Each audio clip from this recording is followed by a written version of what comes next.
Wales in the late Middle Ages covers the period from the death of Llywelyn ap Gruffudd in late 1282 to the incorporation of Wales into the Kingdom of England by the Laws in Wales Acts chapters 1535 to 1542. Death of Llywelyn. After the death of Llywelyn ap Gruffudd, his brother Dafydd ap Gruffudd carried on resistance for a few months, but was never able to control any large area. He was captured and executed by hanging, drawing and quartering at Shrewsbury in 1283. King Edward I of England now had complete control of Wales. The Statute of Riddlin was issued from Riddlin Castle in North Wales in 1284. The statute divided parts of Wales into the counties of Anglesey, Merioneth and Carnarvon, created out of the remnants of Llywelyn's Gwynedd. It introduced the English common law system, and abolished Welsh law for criminal cases, though it remained in use for civil cases.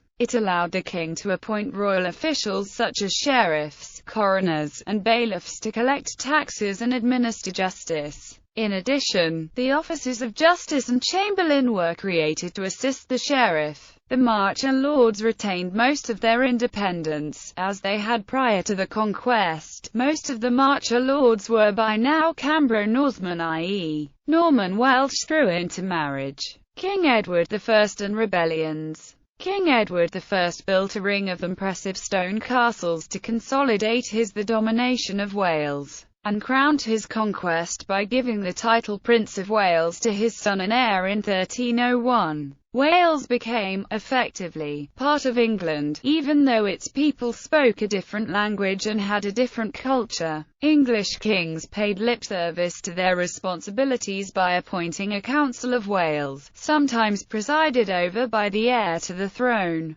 This council normally sat in Ludlow, now in England, but at that time still part of the disputed border area of the Welsh Marches. Welsh literature, particularly poetry, continued to flourish however, with the lesser nobility now taking over from the princes as the patrons of the poets and bards. Dafydd ap Gwilym, who flourished in the middle of the 14th century, is considered by many to be the greatest of the Welsh poets. There were a number of rebellions, including ones led by Mabdog ap Llywelyn in 1294-5 and by Llywelyn Bren, Lord of Sengynedd, in 1316-18. In the 1370s, the last representative in the male line of the ruling House of Gwynedd, Owain Lorgoch, twice planned an invasion of Wales with French support. The English government responded to the threat by sending an agent to assassinate Owain in Poitou in 1378. The Black Death and Glyndes Rebellion. The Black Death arrived in Wales in late 1348.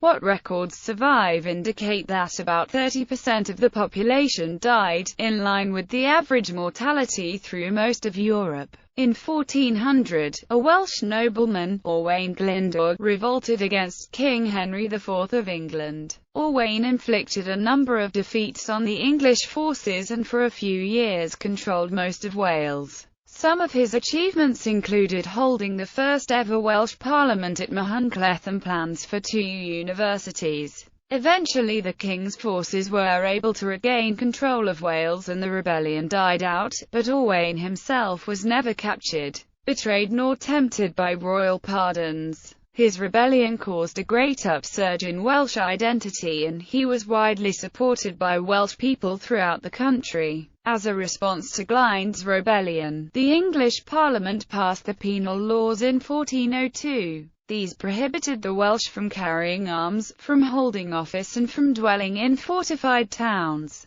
These prohibitions also applied to Englishmen who married Welsh women. These laws remained in force after the rebellion, although in practice they were gradually relaxed. Wars of the Roses. In the Wars of the Roses over the English throne, which began in 1455, both sides made considerable use of Welsh troops. The main figures in Wales were the 2 Earls of Pembroke, the Yorkist Earl William Herbert and the Lancastrian Jasper Tudor. In 1485, Jasper's nephew, Henry Tudor, landed in Wales with a small force to launch his bid for the throne of England. Henry was of Welsh descent, counting princes such as Rhys ap Gruffydd among his ancestors, and his cause gained much support in Wales. Henry defeated King Richard III of England at the Battle of Bosworth with an army containing many Welsh soldiers and gained the throne as King Henry VII of England. Annexation to England.